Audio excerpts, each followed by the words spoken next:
you're supposed to know. So on this, you need to remember some basic key terms. So I'm literally going to take you through, and today you are going to be solving equations and you are going to be multiplying binomials. That's the two skills that we're really going to be working on in here.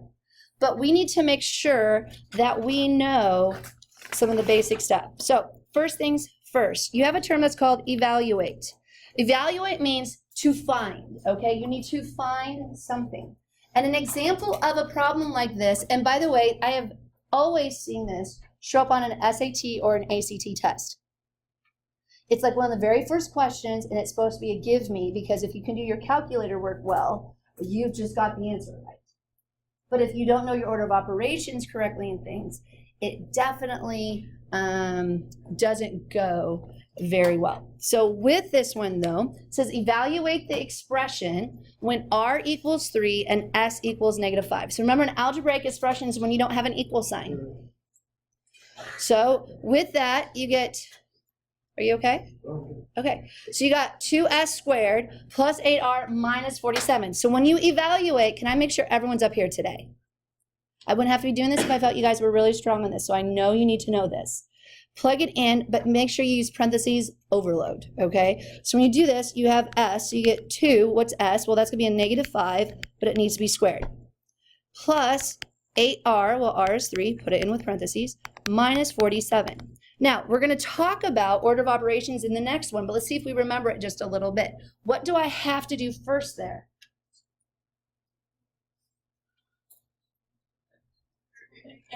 We got to do exponents. So what's a -5 times a -5? No? Negative times negative is positive. So we get 2 times 25. All right, so far this is what we got on this problem. And then we got to go left to right when we multiply and divide, right? So we go left to right. I got 2 times 25, which is what? 50, right? Plus 3 times 8, which is 24. Minus 47. So 50 plus 24 is 74. Minus 47, what do you guys get? Yep, it's going to be 27. Now, the reason why I said if you're really good with your calculator, if you understand the word evaluate on this, could I write the very first one down, and with using those parentheses, could we put it into our calculator and it does all the work for us? Yeah. Now, obviously, I want to see you do the work. The calculator is great and all, but that should be your, like, check yourself on it, because those weren't even that bad of numbers. All right. Now, the next term that you have, and I use it with you guys all the time, is the term simplify, which means make it in simplest form, which a lot of you don't like that term at all, because that means you have to simplify radicals, you have to simplify fractions. Basically, you're taking something big and you're making it simpler, so it's less complicated. And to do that, you have to make sure you follow the order of operations. All right, what saying did every Algebra 1 teacher ever use with you guys when they talked about order of operations? PEMDAS, right? Right? Yeah, please excuse my dear Aunt Sally. You guys remember that? All right, now, here's how I write it, though. I don't write it across. I write it, basically, I call it the hierarchy. What you have to do first goes on top. So you've got your parentheses, right? You have your exponents. Then you get to do multiplication and division. Then you get to do addition or subtraction. So really you go top down, and then you always go left what? Left, right. So when you do that, make sure you know what those stand for. So you got your parentheses, exponents. This is going to be multiplication, division, and then this one's going to be just addition, subtraction. And guys, most of the time you do pretty well with your order of operations, but other times, it's like you forget that sometimes you need to make sure you multiply first before you add or subtract. Stuff like that, little errors that do come and get you. But remember, you have to follow them. Other things you need to remember about simplest form. If you have simplest form, there should be no parentheses left in your answer. Now, it's different when I mean no parentheses. Could you have an answer like this? Is that the same thing as that? So do those parentheses in the first one really matter? Yeah, so the really just no parentheses means like I've done everything I can with inside them, I've gotten rid of them, that type of scenario. You must combine all like terms. I don't want to see a problem like this. I don't want to see something like 3x plus 5x, and you go, there's your final answer, Mrs. Gregerson. Can I combine like terms? Yeah, you should get the fact that's 8x because they have the same variable. They're alike. But guys, that goes with radicals being in simplest form, all those type of things. You should know what makes something alike or not alike. Now, what if I go back here and I go here?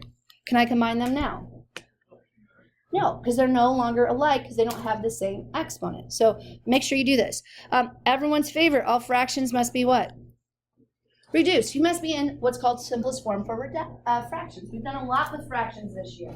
There's a reason why we learned to use the alpha y equals key on our calculator. Because a lot of you, that's something, okay, I'm going to go back, it's all the way back in 5th grade. You didn't feel really confident with. Well, remember, you should still know the basic rules and understand, like, all right, I'm not really good at reducing this. I'm going to make sure the calculator checks me on it, right? So make sure you know that it has to be in simplest form. All radicals must be in simplest form. You can't have this and say, oh, look, that's the square root of 8. That's not in simplest radical form. What's going to be the square root of 8 in simplest radical form? That's going to be 2 root 2. You've got to simplify it as much as possible. Well, someone goes, well, can't I just use decimal? Remember, decimal is not always exact. If they don't ask for that form, you can't give it. You just have to simplify it as much as possible. So let's do some fun examples of this that you would have to be able to do. All right, here's the first problem. Do the following. Got a -3, parenthesis. I get 5 plus 3. Do a multiplication sign using the multiplication dot. Times 2 divided by, sure, of course, now it's not going to write for me, divided by 4. All right, knowing what we know, what do I do first? And this one pays to work. Parentheses. So I get a -3 times what? 8. All right, so everything else should just come along. Now what? Do I have any exponents? Okay, so now I'm to the multiplication division. Go which way? Left to right. Or left to right. What's a -3 times 8? -24. Okay, so I got -24 times 2 divided by 4. All right, next thing's next. A -24 times 2. -48 divided by 4. What's a -48 divided by 4? 12. Positive or negative? Yeah, -12. Be careful not to lose negatives. Poor Matt, he saw me as our algebra lab teacher. I'm like, do not drop your negatives. That's not the correct answer. Make sure you always keep track of your negatives. John remembers me doing this too. Like I have this whole thing. I have a t-shirt a student gave me that was a joke 3 years after I had them in my class. Like, don't drop your negatives, because that's huge when you're doing order of operations or just your final answer if you don't have it correctly. So it's all about the detail when you do this, right? Let's try another one of these. Let's go 2 times the quantity x plus 1/6 minus 4 times the quantity x plus 3x squared.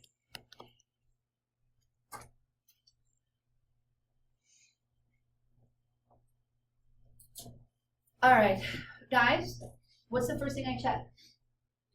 Parentheses. Is there anything I need to do to simplify stuff inside my parentheses? Can't do that, okay? So what do I do next? I have to do exponents, right? Do I have any exponents I can do anything with? So now we're to the multiplication division, right? Well, now I've got multiplication here. I got 2 times the quantity. What's the biggest thing I need to remember to do? Yeah, I need to make sure I distribute. So I'm going to distribute here. So I get 2x plus 2/6. Now, can I keep going? Because already I've done the multiplication there. Now I have this -4. For some of you, remember last year you'd go plus a -4? But you should know that subtraction means the same thing. Can I take that -4 and also distribute it right away? So when I do that, I get a -4x minus what? Yep, 12x squared. What would you do next? You said add the x's together? Okay, let's add the x's together. Great. So I get here 2x and a negative 4x. So these are my like terms. What do you get when you do that? So I got a negative 2x. I still have this plus 2, 6 minus 12x squared. All right. What else? I can reduce my fraction right on. I gotta be in simplest form. 2, 6 can be reduced. What does that reduce down to? Right, 1/3. At least I gave a nice number on this one, right? 1/3. So we get here negative 2x plus 1/3 minus 12x squared. Now, this is not the normal way you'd write your answer, though. Do you guys remember how you need to write your answers? You go from the largest exponent down to your constant. So when you write it, you always start with your squared first. So you're going to have your negative 12x squared. Then you keep going down by your exponent. So I have an x squared. X means x to the first. So that'd be minus 2x plus 1/3. Now, here's the answer. Is the one up above still in simplest form? Yes. However, the standard way of writing algebraic expressions is you go largest exponent down to a constant. Just to remember from last year, just to review. All right. What do you guys think so far? Not too bad? Now, I had just applied this property, but some reason this is one that people still forget. This is huge. Do we use distributive property a lot in math? Yeah, we really do. And those of you who know me for the distributive property, is that I get mad when people don't do it right.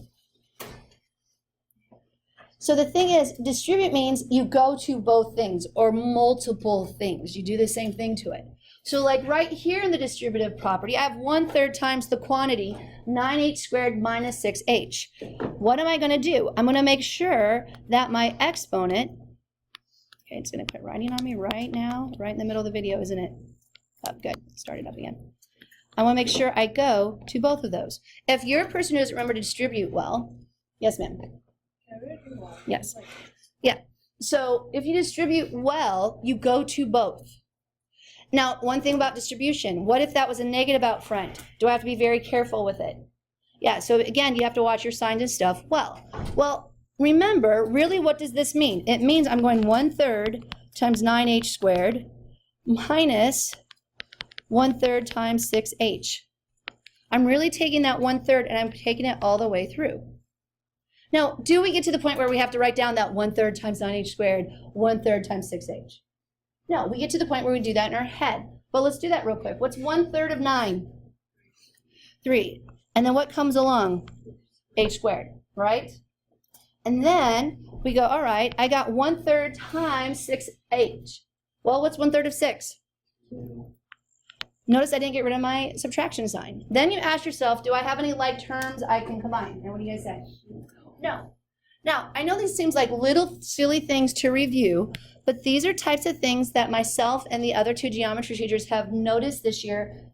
You guys don't always stay consistent, right? And we want you to be as consistent so you have great success next year in Algebra 2. But are there some terms and stuff now a little bit more? Now, our whole goal on Monday in class is to factor. But in order to factor, you actually have to know how to distribute really, really well. And to do that, we had a process of when we multiplied 2 binomials together. So do you guys agree with me? A binomial means how many? 2. So it's 2 terms. So 2 algebraic expressions with 2 terms. And we need to multiply them well and combine like terms well. So we learned how to do this with a term that all of you have learned, again, from Algebra 1 teachers here in the US. We use these all the time. You use the term FOIL. All FOIL does is to remind you to distribute completely. If you don't memorize what FOIL is, fine, but make sure you still do the process right. So what is FOIL? FOIL is just an acronym for to remind you how to distribute. That's all it is. So let me explain how it works. When you're working with it, now let's use a different color to start with. I'm going to go with blue. The first thing is they use the word front or first. Are the 2 terms that they either use with that, front or first. When you do that, that means I'm going to take 2x and I'm going to distribute it to the x first. All right, so I take the front ones, both of the front ones together. What's 2x times x? Very good. So 2x squared. Awesome. Then, I'm going to move that down just a little bit. Then, we're going to use the O, and that's called outside. Well, outside, all that's saying is if I look at these parentheses, which two things are on the very farthest parts, which is your 2x and your positive 3. So when you do that, I'm going to make sure that I distribute to my 3 my 2x as well. So isn't that very similar to what I did up above? Did you see the 2 arrows up above? Aren't I doing 2 arrows with the 2x as well? So when I do that, guys, we go 2x times 3, what do you get? I heard it.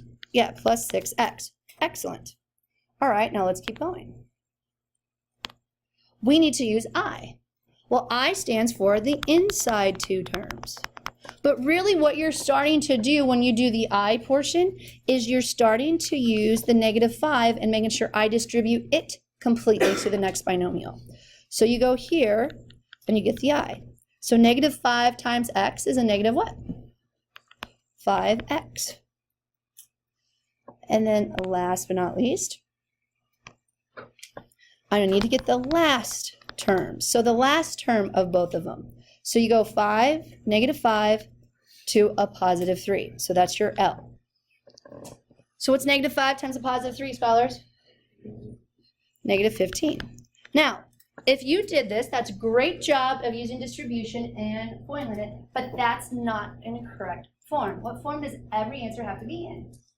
Simplest form. So that means I need to combine like terms, but only like terms. Do I have any like terms here? Yeah, the 6x and the -5, right? So combine them. And then when you do, you should get 2x squared plus what? Plus, now if some of you need to write 1x there, is that okay?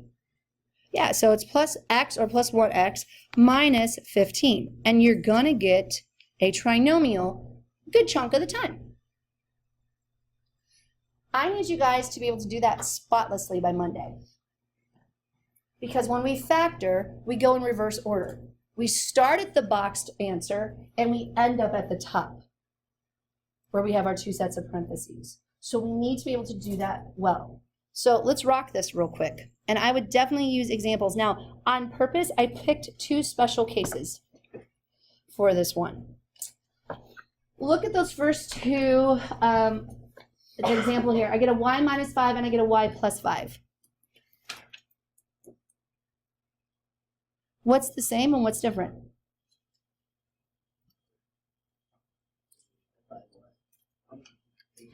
They have the same number of variables, which is up. Yeah, you have the exact same variables, and I got the exact same numbers, but they're opposites of each other, right? I have a subtraction and addition sign. But it doesn't mean that I don't do the rule the same. All right, so let's make sure we got this one. By the way, that has a special term. Those are called, this is Mrs. Gregerson's freebie information that makes your life easier later. Those are called conjugate binomials. That means they're binomials that are exactly the same except for the signs in the middle. So that's the plus sign and the subtraction sign. Okay? So to be conjugate, they're exactly the same, but they have a positive and negative. But now let's use what we learned. Okay? Let's use what we've learned so far. All right, who can talk me through FOIL on this one, you think? All right, Matt, what do I do first? So you do like the 2 y's. So y times y. All right, keep going. Nope, outside. Yeah, so it'd be plus 5y. Plus 5y, all right. And so it should be -5y. Very good. Minus 5y. And then how would you do, like what would the sign be for the 5? Very good. What is the sign going to be? If I have a negative times a positive, it's what? Negative. Now, is my answer final right there? I've got to remember to combine like terms. Guys, I have a positive 5y and a negative 5y. What happens? They add together to be what number? For those of you who are canceling out, what number do you get? Do I really care to write a 0 down? No. So what do we write down?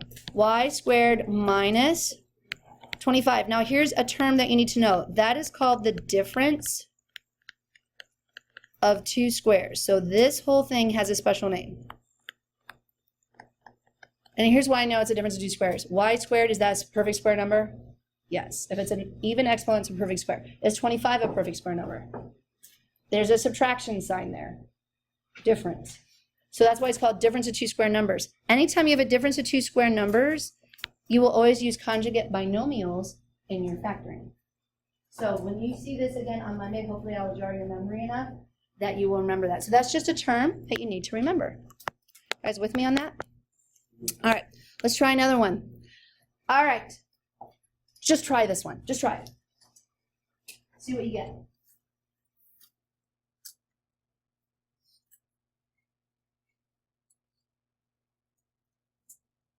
Did anyone get the answer 9x squared plus 1? Or did you all started doing that and then you kind of caught yourself like something doesn't feel right? If you wrote this down, you will literally make me cry because it will be completely wrong, okay? Because that's not what squared means. Nothing in squaring something says, hey, distribute an exponent. It doesn't. When you're squaring something, aren't you multiplying something by itself? The very next step you should have done is to rewrite these like this, 3x plus 1 times 3x plus 1. Once you rewrite it, what do you automatically start doing? You start formulating. Exactly, you start distributing real quick. And so when you do that, you go 3x times 3x, that's 9 what? And 9x squared. Then I got 3x times 1, what do you get? 3x. Inside, right? 1 times 3x, which gives you 3x. And then you got 1 times 1, which is? 1. Again, make sure you do what? Simplify. So when I do that, I get 9x squared plus 6x plus 1. Now that also has a special name. This trinomial, it's called a perfect square. Except for square is not going to be spelled here. Let me rewrite that. Perfect square trinomial. And the reason why it's a perfect square is what did I do to my binomial? I squared the binomial to get this trinomial. That's why they call it a perfect square trinomial. So that's just terms. And the reason why you want to know that term is when we factor, if we can recognize those type of trinomials, we can skip and go like straight backwards. It just saves us time. You guys with me on that? All right, so let's do the last one. Last but not least. You might laugh at this, but people have been messing this up from the beginning of time. There's a difference between simplifying and solving. Simplifying means you just make it smaller. Solving means you actually find something. Okay? So when you must solve, there's a difference. You have to have, and I know this sounds so goofy, but I get this every year. You have to have an equal sign in order to solve for anything. All right? So if you're going to solve for something, you better have an equation or something doesn't work. So let's have a little bit of fun because we're going to do some of this. What would be, all right, looking at this equation, I bet most of you, remember when you were, okay, I do remember when you were freshmen because I had some of you. When you did this problem the first time, you all freaked out. You're like, this is so hard. Like, this is so impossible. And now you look at it and you say, it's so what? Easy. Some of you are like, it's still so hard. Nice. All right. So it's easy. So what do we do? Now, if you're solving an equation and there's a variable on both sides, simplify both sides first. Shrink both sides first. So what do I do first? Well, I got to distribute. I got to get rid of my parentheses. So I get 4 minus what, guys? 4x, right? Then I get plus 3x. All right, what are we going to do on the next side? I distribute. All right, so I get a negative 2x minus what? No, 2. Make sure you distribute completely. There's a reason why I do the arrows. It's so you remember to do it. So then, I'm not done simplifying on the left. Simplify first. Guys, what's 4 minus 4x plus 3x? What do we get? 4 what? Minus x, or minus 1x, equals a negative 2x minus 2. Now both sides are simplified. Now I'm okay at this point if you start moving sides of your equation. I'm not okay if you don't simplify first. When people don't simplify first, they make really silly errors. And I'm not afraid to call them dumb errors because it's just silly and it's just a dumb thing to do because you didn't simplify first. So make sure when you're doing this, you simplify completely before you start moving. Now let's start moving things. What do you want to move first, the constant or the variable? You want to move the negative 2x. Okay. So if I do that, remember you used to show the work, and hopefully you're getting to the point where you don't have to as much. Add 2x to both sides. So I get 4 plus x minus 2. Now what? Move the 4, right? So I get here, x is equal to, you're adding those together, right? A negative 6. How do you know if you're right? Plug it back in. Or use your answer keys, right? Yeah, check yourself. But here's the thing, you can always put it back in your calculator or work. You could do that and it's easy check. All right, guys, look at the next one. Yes? Is it okay if it's Yeah, totally okay. Did you still get negative 6 is equaling to x? And you can have the x on the right side instead of the left side, because remember the symmetry property says you can switch sides. All right, now here's my question. How would you solve the next equation? You guys are going to multiply by 2, okay? So if you do that, that means you basically went like this, right? If I do that, does the 2 over 2 simplify down to 1? Right? So when I do that, I get w minus 6 is equal to 2 times 8, which is 16. Yep, add 6 to both sides. Are you guys getting to the point when you solve equations now, you don't show all the steps like you did last year all the time? Yeah. All right, now, I like what you guys did there, but what if I can show you a different way that would also be something you could do really well? A lot of you get here, and here's my or, so I'm going to do a different color. I actually almost prefer if you did it a different way. Because what if you had w minus 6 over 2? Could I write that as 8 over 1? How do I solve proportions? Cross multiply. So if you cross multiply, you get w minus 6 is equal to 2 times 8. Notice you get here your 16, right? W is still going to equal 22. Does it really matter which way you do it, as long as you do the math right? Right. 28 should be 22. No, it should be 22. All right. Now, so what's your homework? A lot of algebra on here. I actually took problems off of my old worksheet, but it is about the first 20 problems. Listen to me on this. The first 20 problems are all straightforward FOILs. You just have to simplify them. 20 problems of foiling because you have to be so good at it. The first 20 problems are foiling. Wait, how many problems is that? 33. So, you need to make sure the rest of it is when you're showing your work. It's algebra. Do you know how little time you take? I can do that like 30 seconds. Oh, 30 seconds. Good. All right. Guys, start reviewing for your Unit 11 test this weekend. It's on.